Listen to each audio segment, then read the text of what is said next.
If you ever are in West Lafayette, Indiana, visiting Purdue University, make sure you stop by AJ's off Vine Street for some good food and drinks, night or day. I am so happy to have Spencer Hakimian on the show to share a little bit about his life as well as his advice for young people, which I feel like young people don't always get messages to them directly, which is why I wanted to interview you. Tell us a little bit about what it's like being a first generation American. Thank you for having me on, Jacob. I appreciate it. As you said, I am a first generation American. My mother and father are Iranian. I was born here in 1998. I'm very fortunate to be an American, to be born in this country, to have it be the only place I've really ever known to be home. And one of the biggest pieces of advice that I can give for young people is that no matter what, you can achieve what you want as long as you are willing to work from it. I know how cliche that sounds, but it is really true. If you have a passion for something and you are willing to work for it, you can make it work. There are 1 million ways to be successful in anything you want, not just in money, in anything that you want to be successful in. And as long as you have the passion for something, and everyone does have a passion for something, if you stick to that long enough and you continue improving in that, you will ultimately be successful. So thank you for having me on, and I'm excited to do this. And speaking of successful, from a young age, you've always been pretty good with money, I would say. I read a little bit about you, and other people curious can look you up. I saw you were on the Forbes 30 under 30 list in finance in 2025. We're recording this podcast in January of 2026, whenever people are listening to this later on. But recently, you were on the Forbes list for that, which is a big accomplishment. So, congratulations. Um, Take me through what you do for a living and the hedge fund that you run. Yeah, so I run a hedge fund called Tulu Capital Management. We have over $100 million under management. We started it in 2019, and our goal is to outperform the S&P 500 while substantially reducing the amount of risk that we expose our clients to. Market risk, security risk, regime change risk, environment risk, many other types of risk. And I know that when we spoke prior to starting this interview, you, for your audience, wanted an regular explanation as to what a hedge fund does. And a hedge fund is really a simple vehicle. If you strip away all the jargon and all the novelty attached to it, a hedge fund is a strategy and a vehicle where people put money into a strategy, and the goal of it is to provide some type of asymmetric return. And in simple English, what that means is you are trying to get stock-like returns without any correlation to the S&P 500 itself. And the reason why wealthy people, institutions, insurance companies, pensions will pay quite large fees to be invested in hedge funds is because of the fact that it is unrelated to how the S&P 500 performs. Now, that being said, there are obviously many hedge funds that are unsuccessful in that endeavor. But for the ones that are successful, the gold standard is that they have very limited drawdowns. They tend not to lose money, and they tend to have a steady return stream regardless of what is happening in the overall market and in the overall economy. So it is almost, if I wanted to explain it simply, someone trying to earn stock-like returns, but with the volatility of the bond market, as an example. And that is the whole crux of what this game is. And for better or for worse, it has grown quite large, and there are some very smart people that do it. If we have some time later on, I'd actually have some social commentary on whether that is even a net positive for society or not.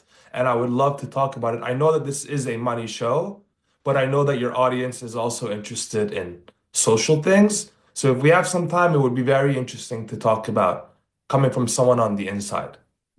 Yes, and that'll be my end question. But I now have to get into the other word that scares some people, but also some people don't even know what it means. I guess this word scares people from a political standpoint that are involved in the money world, although everything's money, even if you sell AirPods, that's money. So everything's money, right? There can be evil and good with everything. Call me crazy. But the other word that people get caught up in sometimes or they're confused about is private equity. So, how does private equity differ from the hedge fund environment? Yeah, that's a great question. So for starters, I'm not in the private equity space, but if I were to answer it, private equity sits on the other end of the spectrum. Private equity is companies that are set up trying to find private businesses to eventually either combine or to eventually improve them one way or another in order to take them public later on. Private equity is the very similar to the stock market, but think about it as it is private businesses buying other private businesses. So the relation between private equity and public stocks are actually very similar. Stocks do not perform well when we are in a recession or when there is turmoil in the world. Private equity is similar. I mean, the word equity, that it says it in the word. It is meant to buy equity interests in companies, and when those companies do well, those private equity companies do well. And when those companies do poorly, those private equity companies do poorly. Now, I think one of the societal critiques of private equity is that these companies that are being held in private hands would otherwise become public companies where they can be held in people's 401ks, they can be held by public pensions, they could be owned by grandma, they could be owned by anyone. So, one of the critiques of private equity is that they are removing one of the main wealth generators that average people, regular working people have in this country to earn a retirement nest. Beyond that, now private equity has gone into the space of buying single family homes. And central to the American dream for as long as you and I can remember, has been home ownership. That was the main way someone became middle class, upper middle class, even upper class in the country. They bought a home, they worked hard, they paid off the mortgage, the home appreciated as the country grew in population and became more economically valuable, and they participated in the American growth story via their home and via their 401k. Now, I think the criticism of private equity at the end of the day stems down to the fact that they are removing, to an extent, some of the biggest ways that Americans have made wealth in the past. So, Wow. And obviously, you mentioned the social side of hedge funds as well, and where people might say that they're all bad, some are good. Do you mind giving your take on that? absolutely. So, I think that's a two-folded question. And for full disclosure, I say this as someone in the hedge fund space themselves. Now, I think there are two ways that this gets a negative rep for regular people. Number one is that hedge funds employ a lot of people, some of the brightest minds that our country has to offer. And to be frank, to what end? If they exist exclusively to make wealthy people wealthier, do we really need our brightest minds in math, science, engineering, law, strategy, people that could be doing other things for society, do we need them all being absorbed up by the hedge fund world? I see it as a very fair critique. I see it as something very legitimate.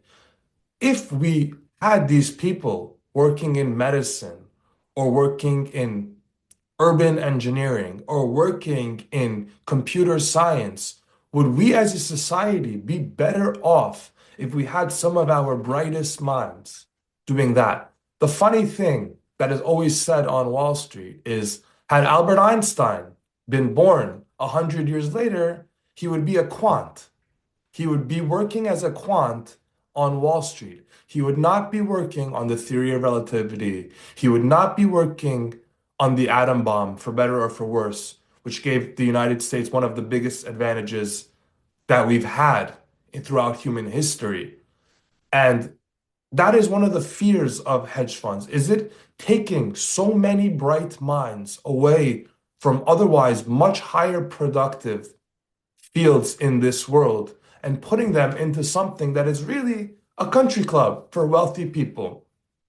Now, the other critique of hedge funds that I believe is very valid, and I say this as an owner of one myself, is to what extent should they be compensated for the work that they do? Now, obviously, I am a capitalist, and obviously, these are free market agreements between parties, and the government really should not be getting involved in regulating what people can or cannot do. I'm a full supporter of that. But on a societal level, is it necessary for hedge fund managers to be making tens of billions of dollars per year? What value proposal are they offering society?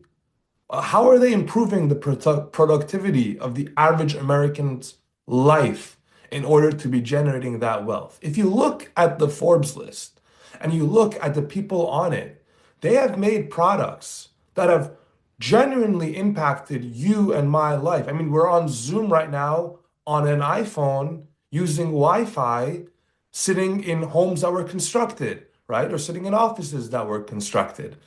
These are genuine, real, tangible things that have been created by other people, and they made enormous wealth due to creating that.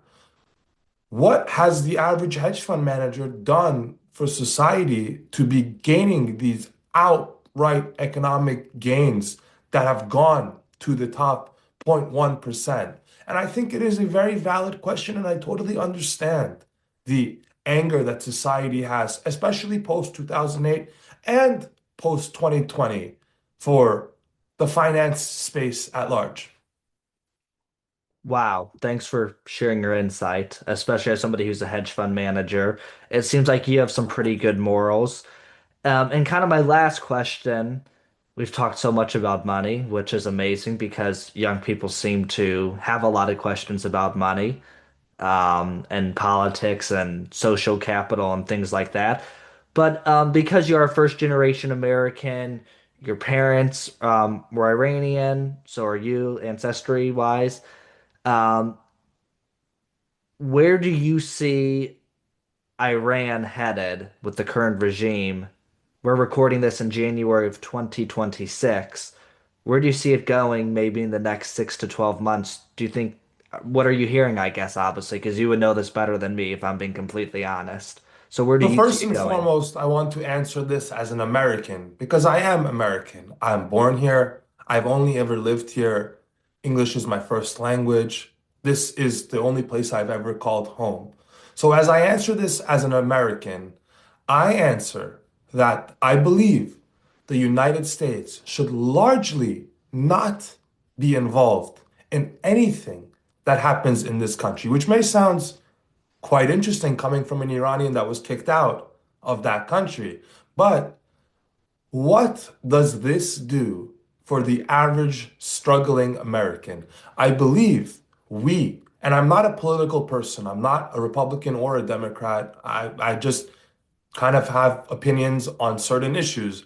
What does this accomplish for the average American? If we have to use American taxpayer funds to install regime change in another country, as bad as they are, The first question we have to ask ourselves is, we are using American people's money. The government does not have its own money. It is your money. It comes out of your wages. And how does this help you? And if it does not help you, I think the first question we must ask is, in any time we get involved in foreign affairs, would this money be better spent domestically? Or would the president or the secretary of state or whoever is involved in spending their limited time on these issues, would they be better off focusing on food prices or on the rising cost of housing for the youth? If you ask me, that is what we as a country should be focused on. I believe we have a long list of countries we have tried to implement regime change in. This wouldn't be the first time we've tried to change regimes in Iran, and it won't be the last time either. But does it impact in any positive and meaningful and lasting way the average experience for American people? Now, on the other end of the question, as someone that has ancestral ties to this place, I would like to see the Iranian regime in its current state go because I believe it is repressive. I believe it is holding back its people. Iran went from being one of the wealthiest countries on earth to being essentially a third world country, economically speaking. They have very limited ties to the world. The people are suffering. But with all that said, I believe that is something for the Iranian people living in Iran to do for themselves. If the United States wasn't $40 trillion dollars in debt, maybe this would be a different story. But when we are $40 trillion dollars in debt and the home front has so many glaring issues, so much economic anxiety, social unrest, and it's both parties are guilty. I'm not here to lecture either party or any political belief, but I believe America's policy should be to focus on ourselves. You know, the United States was founded, and our first president, George Washington, famously in his farewell address said, we should take advantage of the two oceans that we have between us and the world, and for the most part, focus on ourselves until we are personally involved in these stakes. You know, defensive wars, I totally support, of course. But offensive campaigns, I don't really see the logic of America getting involved, even if it is for a noble cause. Because unless we are willing to stay in those places for quite a long time, which by the way gets very expensive, how much are we really going to improve any of these situations? So that is my take as an American and as an ancestral Iranian. Wow. I really appreciate your feedback on that. And is there anything else you want to say? Any other last little pointers of advice? Yeah, I know that this show is for people that are maybe in college, right out of college, and are having a lot of economic anxiety as it relates to the job market with AI, with potentially a slowing economy, and many other factors. What I will say is your anxieties are legitimate, they are fair, and they are right to have. But you should not give up hope. We have gone through a lot as a country. Every generation, as they graduated college, had risks. I graduated college right before coronavirus started. I had challenges. You will have challenges, Jacob. The next generation will have their own unique challenges. So it is totally valid to be concerned, but never give up hope, never give up on yourself, and get involved. If you think there are wrong things happening in society, use your voice. Your voice is powerful, and your voice can reach way further than you think it can, as long as you believe in yourself. And if you do, the sky is the limit. We are still the best country in the world. Where did we move to? Where did my family move to when we got kicked out of our country? We chose the United States and we were gratefully accepted. So I think there is a big lesson in as much problems as we have, don't give up hope because when you give up hope, that becomes a self-defeating disease that you've inflicted on yourself. That's my main message. Wow. Well, thank you so much for coming on, Spencer. Oh my gosh, I'm gonna have so many shorts I'm gonna have to make because you had so many good points. Sometimes I'm doing an interview, and respectfully, there's only, one or two things that might really be a moment to put out there besides the interview. But you've given me so much great feedback from hedge funds, capitalism, private equity, what you think about the Middle East and conflicts like that. So I really appreciate it. And I always like to close with one last question. And today's question I'm going to close with on this interview with you is, what is the best beach in the world to visit? The best beach in the world to visit. That's an amazing question. My favorite, I would go with La Jolla in San Diego. There is something I really enjoy about the waves and crashing into the cliffs in San Diego. I love the scenery. I love the cliffs that you see when you're in that beach. I love the vibe of Southern California. It is gorgeous to me.